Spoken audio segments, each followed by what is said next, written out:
We thought we were indestructible. The Lords of Iron. We swore we would do anything to protect the last city. Some of us paid the ultimate price. I am all that remains.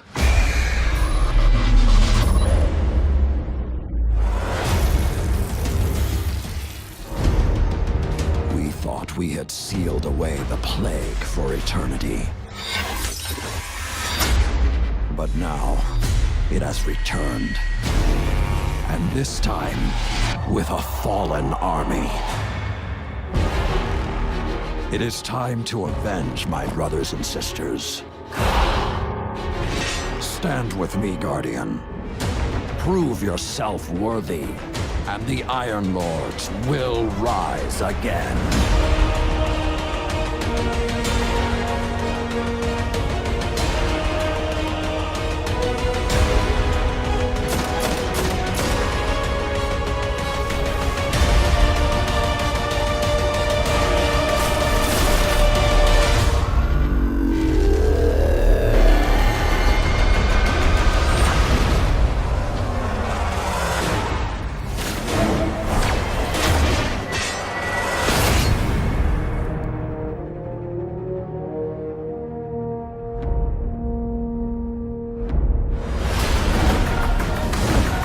Pre-order Destiny Rise of Iron and get the Iron Gjallarhorn. Huganji mates, welcome back to Nubu2 Gaming.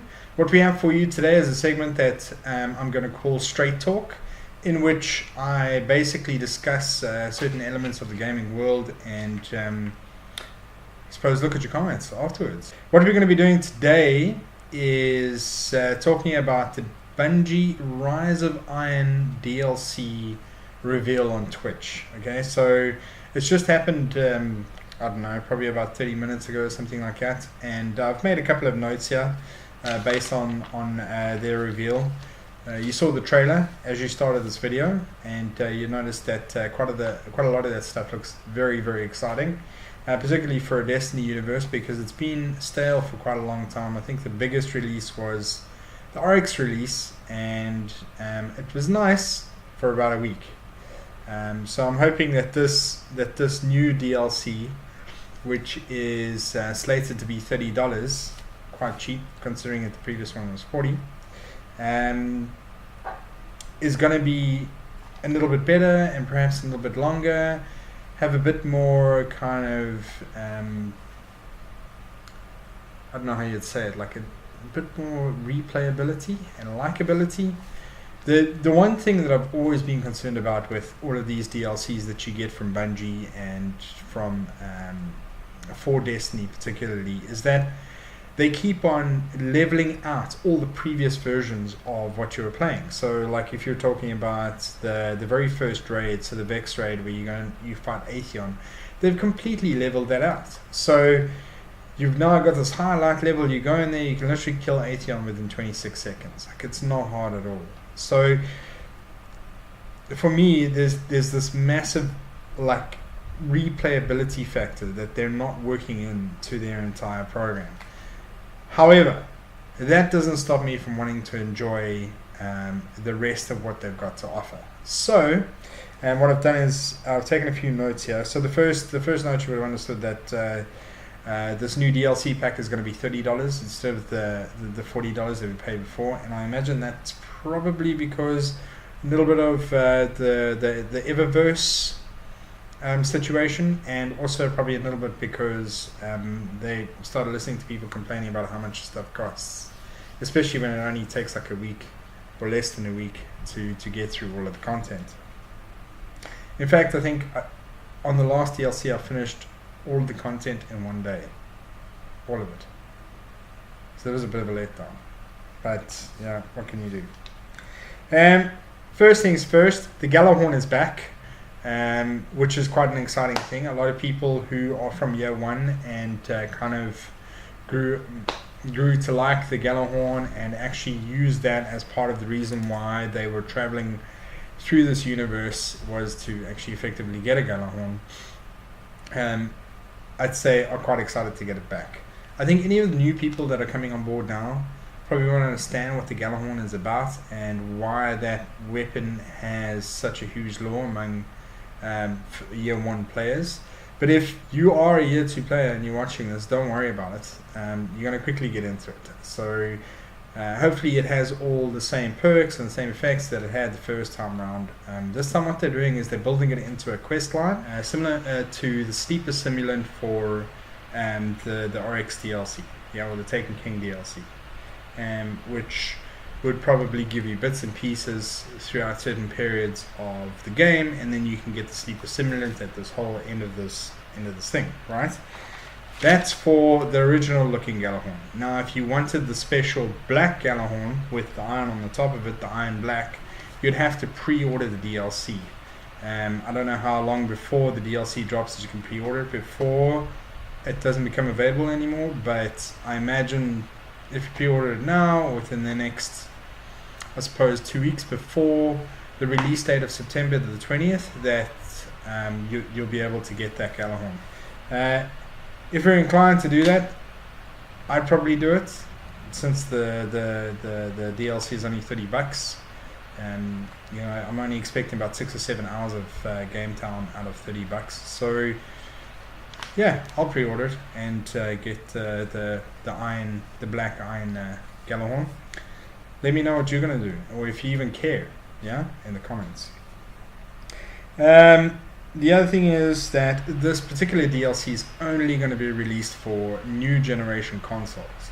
Now, a lot of people are still on previous consoles, but I think if Bungie is understanding their player base and they're looking at what consoles these things are being played on, they're feeding to the larger majority of players, and they're saying, okay, well, we really want to develop for a single type of platform that has a lot more power. It makes it more beneficial for them.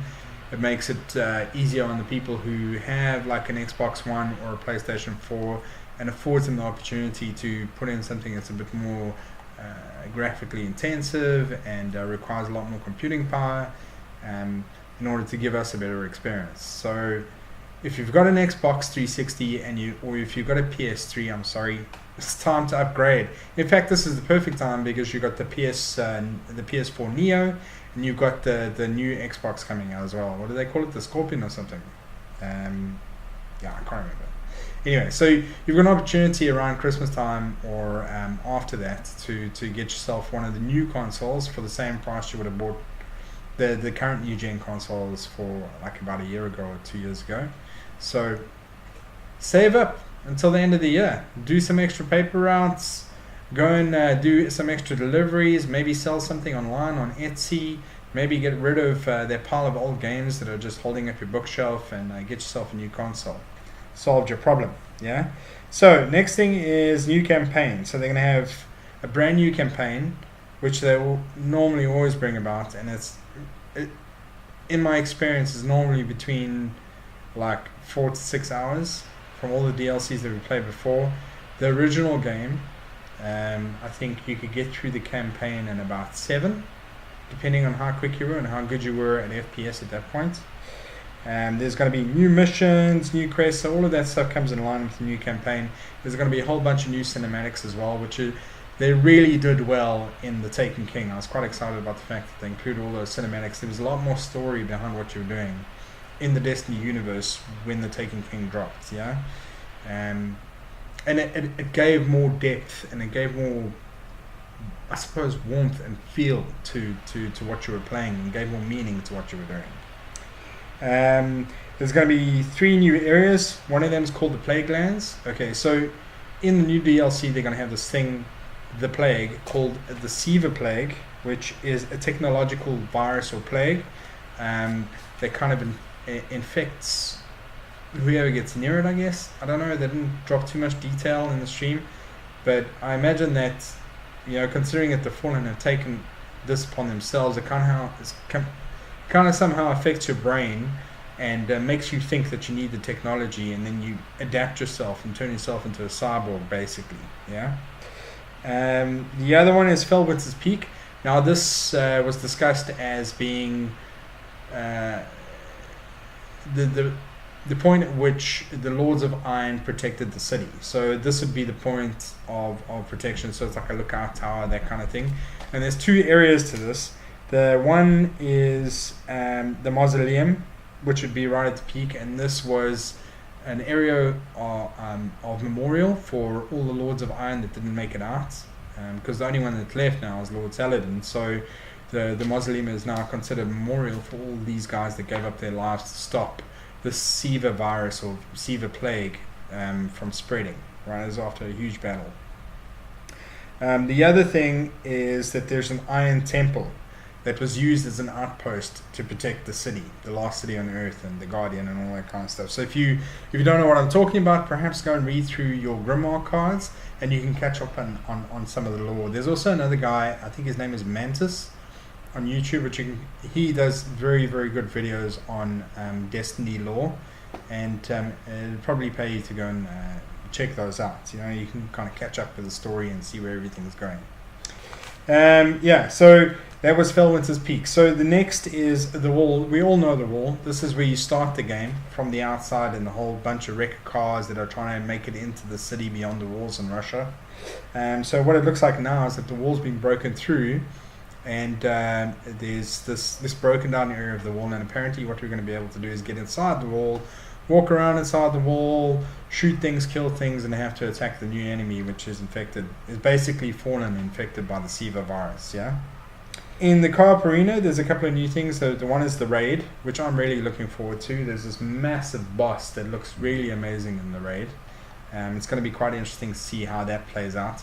So the new raid looks, from the very small snippets, like obviously this raid is going to take a while. I can bet the first crowd to finish are probably going to finish it in 2 hours and make everyone else look like stupid idiots.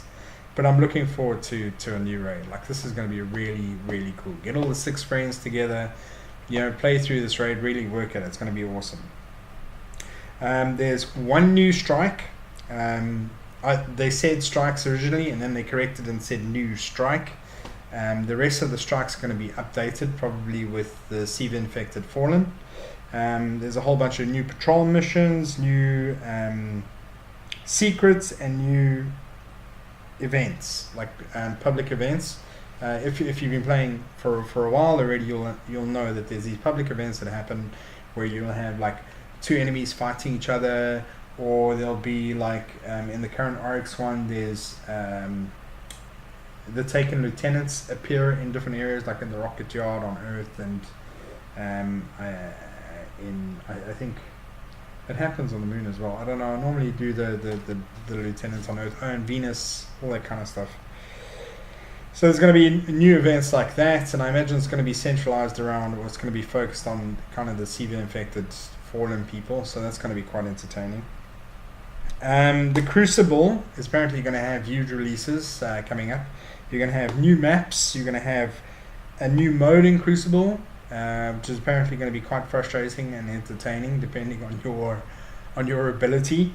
And there's going to be a whole bunch of new features which they didn't explain any of. Yeah, so everything that I'm saying to you now, they haven't explained anything in depth yet. Basically what they did was, towards the end of the stream, they spoke more about the lore and about the inspiration of everything and where it all came from. And they showed a few pieces of artwork which I'll put up for you guys. And they were basically just talking about how they came about to understand how the Siva virus fit into the story and why Lord Saladin was there. And one of the key things that they said was that Lord Saladin and the Iron Banner was basically a training ground for people to get ready for the day when the Siva virus came back, basically, which is quite an entertaining way of looping everything back in the story. So basically I think that's all you really need to know. Besides, there's going to be a whole bunch of new characters. The new social space is going to be part of a quest, so you have to go through a quest in order to open the new social space to get there. So it's kind of like a little bit of Trials of Osiris-y kind of thing, where you have to make it all the way through to get to the lighthouse. And there's going to be new social and open space. There's a new strike boss as well. Deej referred to him as the Devil Splicer.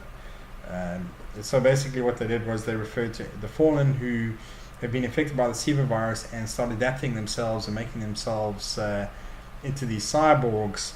They call them splicers, or refer to them as splicers. And you might remember the term splicers from Bioshock, the series of Bioshock games, where those people would splice atom and these different elements of special abilities into their bodies, and use the atom to kind of power themselves up and to have this energy, like having shock in your fingers and flames and all of that kind of stuff. Except here, what they're doing is they're referring to turning yourself into a cyborg, basically. So kind of Ghost in the Shell type stuff.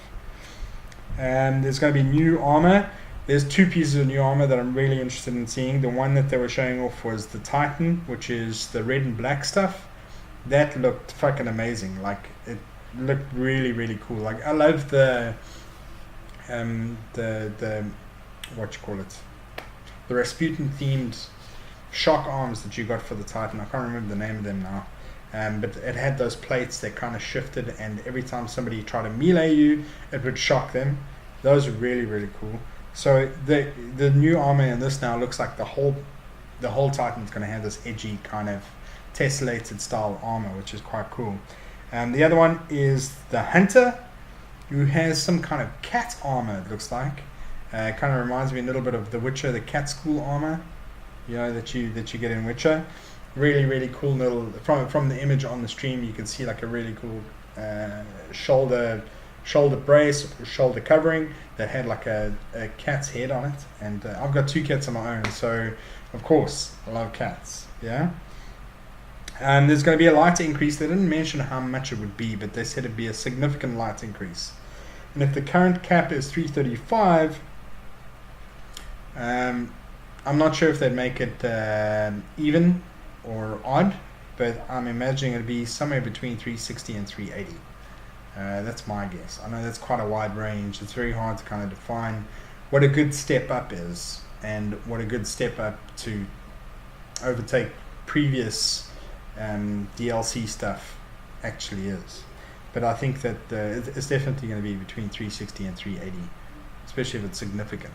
Yeah, so like 25 light to, what's that, 45 light. That's quite a lot.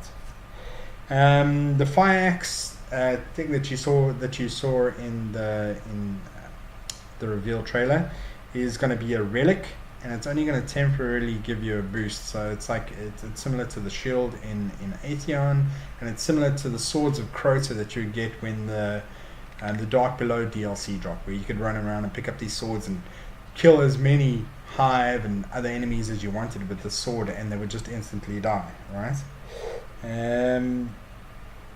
Yeah, so that's basically it. Ultimately, my opinion is that I think that what they're going to be delivering, and for the price that they're charging you for it, it's probably going to be worth it. My only gripe is that they're reintroducing the pricing structure when they said that wasn't going to be part of any future DLC packs anymore. So the expectation was that all the way up until you got to Destiny 2, that there would be no more charging for DLC. That would be free DLC all the way up to Destiny 2.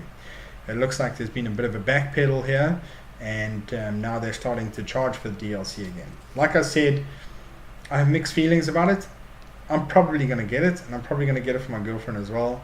She loves Destiny just as much as I do, and she's actually loving Fallout 4 more at the moment. But you know, besides the point, it's up to you. Like, it's a personal thing. So if you feel that it's okay to spend the money, go ahead and spend it. If you don't feel it's okay, wait for somebody else to buy it, experience it, and if they feel that you need to have it, I'm sure they'll get it for you. And in saying that, I think I'm going to close off this particular straight talk. If you guys have any particular opinions about what's going on, or what you think should happen in the upcoming DLC, or how they should control it. Do you think the pricing is a good idea? What do you think about the 2 styles of Gjallarhorn? Do you think pre-ordering the DLC is worth getting just a fucking paint job on a Gjallarhorn? Do you think the Gjallarhorn is going to be all it was before in year 1? Yeah, now that everyone's going to have it, it's not going to be so specialized. Yeah. Give me your opinions. Do you think the new direction in the storyline is cool? What do you think of Lord Saladin? All of those things. I'd really appreciate any comments because I love bringing you this type of content, and I love interacting with people and seeing what they have to say. Anyway, you guys must enjoy. I hope you liked this little bit of straight talk that I had with you today, and I'll look forward to seeing you again. Thanks for watching, and remember to comment, rate, and subscribe. Oh, and tell your friends about it. Share this. Bye.